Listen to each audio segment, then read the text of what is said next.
amulet that took my mother's life.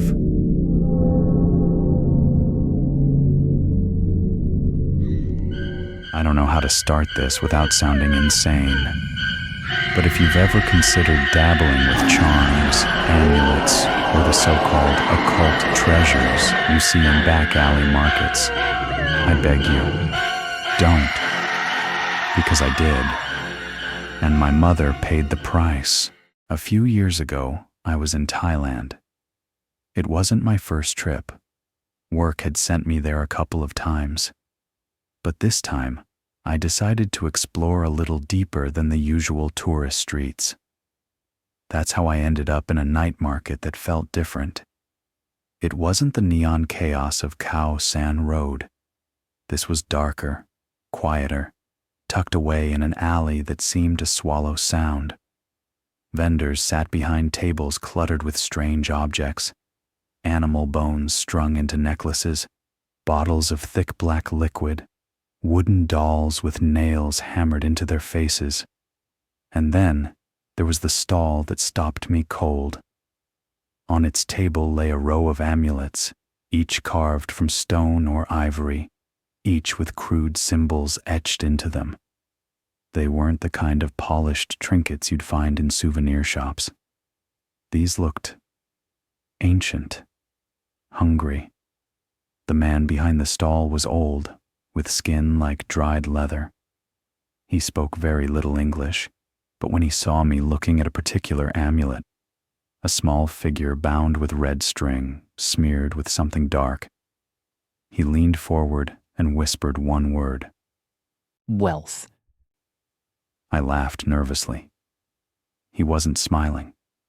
He pushed it toward me and muttered a price so low I thought I misheard.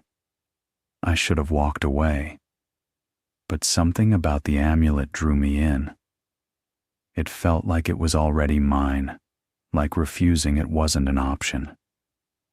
I paid. He wrapped it in yellow cloth and pressed it into my palm like a drug deal.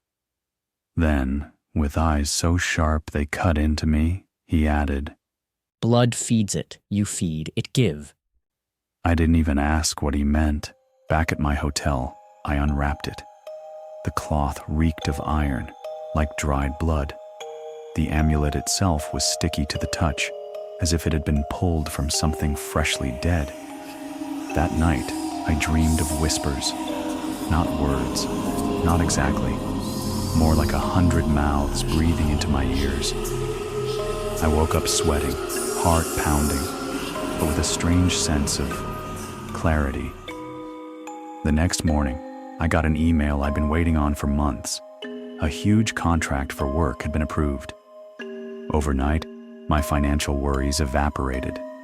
I remembered the old man's word, wealth. I told myself it was coincidence, just luck. But then, it happened again. Every time I held the amulet, money came my way. Unexpected refunds, a small lottery win, deals falling into place. Each time, the whispers in my dreams grew louder, and then I noticed the cuts, tiny ones on my fingers, sometimes while shaving, sometimes from nothing at all, just little pricks that bled more than they should.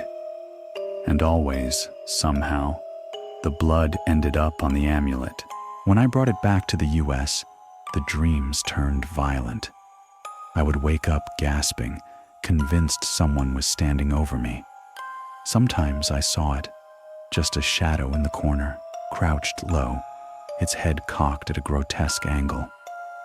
My apartment smelled of rot, no matter how much I cleaned.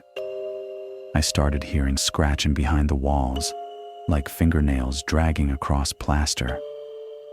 One night, I woke to find the amulet not on my nightstand where I'd left it, but on my chest, sticky and pulsing like it had a heartbeat. That was when I realized I couldn't control it. It was controlling me.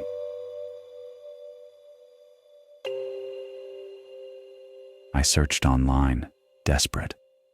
Most sites dismissed it as superstition, but buried in obscure forums, I found people talking about Tangai, black magic fetishes said to be bound with the souls of the dead. Every post said the same thing. It gives wealth, but it takes life. I didn't want to believe it, but deep down I knew. The amulet wasn't feeding off my blood alone. It was waiting for more. I went to a Buddhist temple on the edge of the city. When I showed the monk the amulet, he recoiled as if I'd pulled out a venomous snake. He wouldn't touch it. His voice shook when he said, "It has chosen you. You cannot throw it away. If you resist, it will take the nearest life bound to your blood." I begged him to help me. He only shook his head. A debt of blood must be paid. I tried anyway. I burned it in the fireplace. Its screams filled the room, high-pitched and inhuman. And in the morning, the amulet was whole again, sitting on my pillow. I threw it into a river. Hours later, when I got home, it was waiting on my doormat, dripping wet, smelling of meat left out in the sun. I even buried it in a cemetery at night, digging until my hands bled. But by dawn, it was back on my desk, dirt still clinging to it. It wasn't just following me. It was inside me. My mom noticed the change in me. The pale skin, the exhaustion, the way I jumped at every sound. One evening, she came by unannounced. She saw the state of my apartment, the salt circles, the melted candles, the walls scratched raw where I'd tried to claw away the whispers. I broke down and told her everything. She didn't laugh. She didn't tell me I was crazy. She just listened, her eyes wet with tears. Then she held my face in her hands and whispered, "If it needs a life, let it take mine instead." I screamed at her, told her not to say that, but she only hugged me tighter, like when I was a kid terrified of thunderstorms. I stayed awake as long as I could, watching over her, clutching the amulet wrapped in cloth, but exhaustion dragged me under. When I woke, the smell hit me first. Metallic, wet. The amulet was gone from my hands. I stumbled into the living room, and there she was. My mother's body lay on the floor, twisted unnaturally, eyes wide with terror. The amulet was clenched in her fist, soaked in blood that wasn't all hers. On the wall above her, smeared in dark strokes, were words I couldn't read. Not English, not Thai, just jagged symbols that pulsed like they were alive. The shadow crouched in the corner, watching, its head tilted toward me, and for the first time, I heard its voice clearly. "Debt paid." Then it vanished. The coroner said it was a heart attack. That's what they wrote on the papers, neat and simple. But I know the truth. The amulet is still with me. I've tried to get rid of it again and again, but it always returns. It doesn't whisper as much now. It's quiet, sated, for now. But I know it's only a matter of time before it hungers again. And when it does, I don't know who it will take next. If you've listened this far, thank you. If you ever travel abroad and someone offers you a charm that promises wealth, power, or luck, walk away. I didn't.